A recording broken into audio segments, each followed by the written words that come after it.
இன்னைக்கு சிதம்பரம் நடராஜர் கோயிலோட ஆருத்ரா தரிசன தேர் விழா நம்ம காலையிலேயே போயிட்டோங்க. காலையில 5 மணிக்கெல்லாம் கோயிலுக்கு போயிட்டோம். ரோடு ஃபுல்லாவே தண்ணி விட்டு இருந்தாங்க. காலையிலேயே சாமியை பார்க்க எல்லா மக்களும் கோயிலுக்குள்ள போக ஆரம்பிச்சுட்டாங்க. ஏன்னா நம்ம நடராஜர் கோயிலேருந்து தேர் வர்ற வரையும் ஆனந்த தாண்டவத்துல ரொம்ப அழகா வருவாரு. அதை பார்க்கவே அவ்வளோ கண்கொள்ளா காட்சியா இருக்கும்.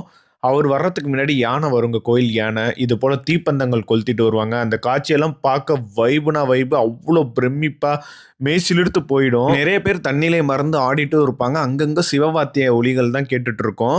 நம்ம தேர் பக்கத்திலேயே நின்ட்டோம், சக்கரம் பக்கத்திலேயே. தேருக்கான அந்த வடக்கயிறு, முட்டுக்கட்டைகள் அதெல்லாம் ரெடி பண்ணிட்டு இருந்தாங்க. முருகர் விநாயகரோட தேர் முதல்ல கிளம்பிடுங்க. அதுக்கப்புறம் நடராஜருக்கு தீபாரதனை காட்டுவாங்க. அந்த காட்சி தான் இது. அப்ப ஈசனே அப்பனே ஓம் நம சிவாயங்கிற சத்தம் தான் எங்கேயுமே கேட்கும். வடக்கயிறெல்லாம் சரி பண்ணதுக்கு அப்புறம் தேர் சக்கரத்துல உள்ள முட்டுக்கட்டையை சம்மட்டி வச்சு பேத்து எரிஞ்சு தேர் முதலடியை எடுத்து வைக்கும். அப்போ ஓம் நம சிவாயன்னு எல்லாரும் வைபா சேர்ந்து கட்டுவாங்க. சிதம்பரம் நடராஜர் கோயில் தேருக்கு நேர்ல வந்து